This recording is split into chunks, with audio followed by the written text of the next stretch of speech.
मेरे प्यारे एटमी के मेंबर्स को मेरी तरफ से बहुत सारा प्यार।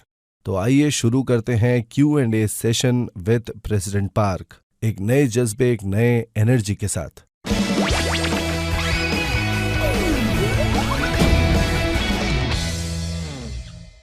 जैसा कि मैंने पहले भी ये बात बताई है कि जो ये ओरूट है ये खाने के मतलब फूड प्रोडक्ट्स में सबसे ज़बरदस्त होगा। हम फोकस करते हैं फूड, शेल्टर और क्लोथिंग पर। शेल्टर दरअसल जो हम करते हैं उससे काफ़ी ज़्यादा दूर है, पर अगर हम दूर की बात सोचें तो फूड और क्लोथिंग के प्रोडक्ट्स हम डील कर सकते हैं। एक फैशन डिज़ाइन रिसर्च इंस्टीट्यूट भी हम लोग इस्टेब्लिश करेंगे और शिलो आर्ट जो है वो एक फैशन डिज़ाइन कंपनी बन जाएगा और एटमी ओरूट फूड प्रोडक्ट्स पर फोकस करेगा। लेकिन ये ऐसा कोई बिजनेस मॉडल नहीं है जो दूसरे कंपनीज को फेल कर दे। क्या आप लोगों ने वो शोज देखे हैं टीवी पर जो फूड एक्सपर्ट्स करते रहते हैं? एटमी ये करेगी कि उस तरह के जो फूड एक्सपर्ट्स हैं उन्हें ढूंढेगी और हम उस तरह के लोगों के साथ काम करेंगे। उन लोगों का मेन काम ही होगा कि वो प्रोडक्ट की क्वालिटी जो है उसे मॉनिटर करेंगे, पर ये उनके लिए करना बहुत मुश्किल होगा और ऐसे केस में हम उन्हें एटमी के प्रोडक्ट्स के नाम से बेच नहीं पाएंगे। हम फैसिलिटीज या प्रोडक्शन साइट उन लोगों को दे सकते हैं, हम उन लोगों को क्वालिटी कंट्रोल का मैनुअल भी देंगे, पर अगर वो लोग ये कहें कि उनके पास खुद के ही रिसोर्सेज हैं तो हमारे लिए वो सही है। पर अगर कोई ऐसा है जो कहे कि उसके पास पैसा नहीं है और उसे फैसिलिटी के लिए इन्वेस्टमेंट चाहिए तो वो भी हमारे लिए सही है। अगर वो सिर्फ इतना ही करना चाहें कि वो लोग प्रोडक्ट को मैनेज करना मतलब चाहते हैं, प्लान है इस सेक्टर में ग्रो करने का, जो कि हम कर सकते हैं स्मॉल बिजनेसेस और फूड एक्सपर्ट्स के साथ जुड़कर। फैक्ट्री में हैंडीकैप्स के लिए फैसिलिटीज नहीं थी। मैंने उनसे ये कहा कि फैक्ट्री बनाने के कई वजहों में से एक बड़ी वजह यह है कि हम विकलांगों को काम देना चाहते हैं। जो लोग ये फैक्ट्री बनाने के लिए जिम्मेदार हैं उन्होंने ये सारी फैसिलिटीज जो हैं वो फैक्ट्री के बाहरी हिस्से में लगाई है। तो मैंने कहा कि फैक्ट्री के अंदर लगाएंगे तो बेहतर है। ऐसा लग रहा था कि वो मिलिट्री के लिए कोई बैरक्स बने हुए हों, तो मैंने कहा बिल्कुल भी ये सब नहीं चलेगा। सारे एटमी एम्प्लॉयज के पास अपना खुद का कमरा होगा। तो मैंने उन लोगों से कहा कि यही चीज मतलब रूम हर एक डिसेबल्ड एम्प्लॉय के लिए भी बना दे। बिल्डर्स ने रूम पर उतना ही काम किया जितना मैंने उन्हें कहा। जो एम्प्लॉयज विकलांग होंगे उनकी फैमिलीज भी हो सकती हैं, इसीलिए मैं चाहता हूं कि वो अच्छी फैसिलिटीज बनाए वहां पर। साथ ही मैं ये नहीं चाहता कि ऐसे एम्प्लॉयज को छोटी मोटी सैलरी मिले।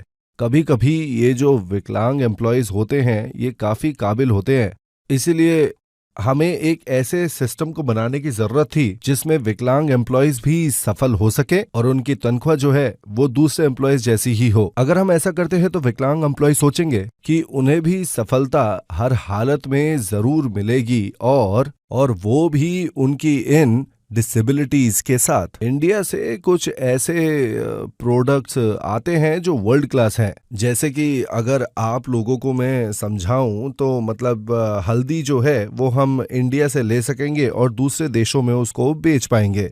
एटमी एक ऐसी फाउंडेशन बनाने की बारे में सोच रही है कि जो इन सोशल इश्यूज को ऊपर उठा सके।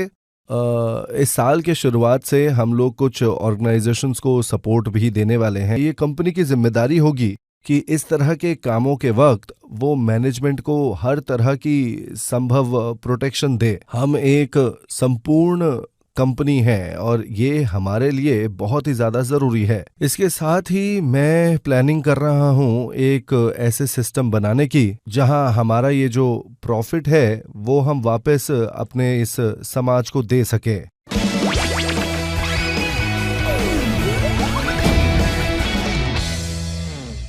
क्या एटमी इंटेंजिबल प्रोडक्ट्स लॉन्च करेगी जैसे कि क्रेडिट कार्ड्स या फिर इंश्योरेंस सर्विसेज?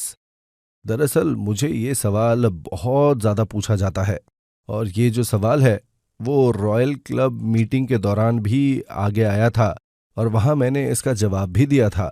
आइए साथ में मिलकर हम लोग ये सुनते हैं। आइए वीडियो देखें। हम लोग इस दौरान एक ऐसा प्लेटफॉर्म बना रहे हैं जिसका नाम है एटमी पे। इसकी एक्चुअली इस वक्त बहुत ज़्यादा वैल्यू तो है नहीं, पर हम इसे क्रेडिट कार्ड सर्विसेज के साथ लॉन्च कर रहे हैं। तो फाइनेंसेस की तरह जो सर्विसेज हैं वो एक्चुअल वैल्यूज़ नहीं बनाते। और ये बात सच है, फाइनेंस का जो फील्ड है उसमें बहुत बड़ा बबल है। फॉर एग्जाम्पल, एटमी एक क्रेडिट यूनियन बनाने की क्षमता रखता है, हाँ, पर अगर ध्यान ना दिया तो उसके जरिए जो पैसा इकट्ठा किया जाएगा उसे बहुत बेवकूफ़ी से इस्तेमाल किया जा सकता है। इंश्योरेंस और फाइनेंस की फील्ड में यही एक केस है। ये सब असल में एक तरह का उधार है। आप दूसरे लोगों का उधार ले रहे हो और फिर एक तरह का बबल बना रहे हो। अगर आप कर पाए तो अपने खर्चों को जल्द से जल्द पे ऑफ कर देना ही सबसे अक्लमंदी वाली चीज होती है, ना कि बाद में पे ऑफ करना। पैसे उधार लेने का मतलब है कि आज के दर्द को आप अपने भविष्य की तरफ आगे बढ़ा दे रहे हैं। अगर आप भविष्य में सफल हुए तो फिर आप अपनी उधार को बहुत ही आरामी से पे ऑफ कर सकते हैं। अगर आप अपना असली उधार वापस ना कर पाए तो इंटरेस्ट फीस की वजह से आपकी उधारी और भी ज्यादा बढ़ जाएगी। इसीलिए मैं अभी भी इस बात पर सोच रहा हूँ कि इस तरह के जो फाइनेंशियल सर्विसेज हैं, क्या ये हमारे जो मेंबर्स हैं उनको किसी भी प्रैक्टिकल तरीके से मदद करेगा। इस बात पर फैसला करना अभी बाकी है।